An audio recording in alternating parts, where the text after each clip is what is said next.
A report by York University and the University of Guelph has found that Toronto police are ticketing the city's homeless more aggressively than ever, despite a decline in offences. Tickets issued under the Safe Streets Act have risen by 2,000% over the last decade, according to the report authored by York professors Stephen Gaetz and U of Guelph professor Bill O'Grady and York PhD student Kristy Buccieri. When homelessness exploded as a problem in Canada in the 1990s, we started to see more panhandlers and squeegeers on the streets, and that produced a reaction amongst the general public, businesses, and politicians. And so the province, this is under the Mike Harris government, when they were re-elected the second time, their first piece of legislation was the Safe Streets Act, which outlawed aggressive panhandling and squeeging, but also gave police powers to issue tickets and fines of up to $500 on the first offense for people panhandling or squeeging near places where people congregate. Now, what we found when we did the research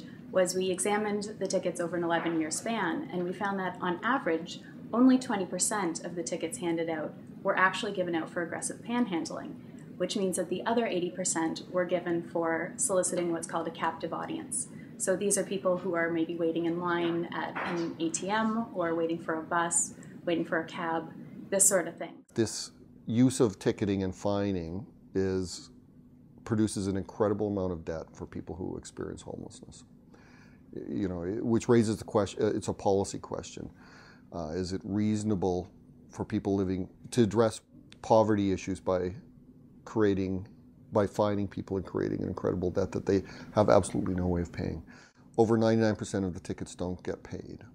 And so when you don't pay tickets, that stays with you. People who are homeless, who are accumulating all this debt while they're homeless, when they struggle to get off the streets and get stable, one of the things that often happens is they get a knock on the door from a collection agency and they now owe $4,000 in tickets.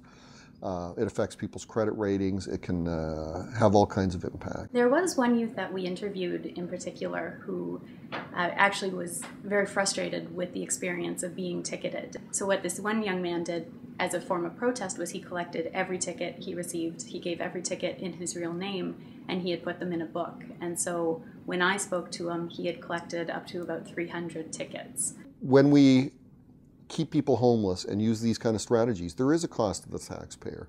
There's lots of good research in Canada that shows it's much more cost effective to house people than to keep them homeless, because if you're homeless, the cost of shelters is actually quite expensive.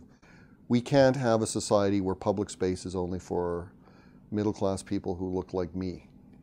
And because people might be afraid of somebody because of their poverty or because they're sitting on a bench or on the sidewalk, that does not justify policing action. My fear of somebody does not mean that that person's breaking the law.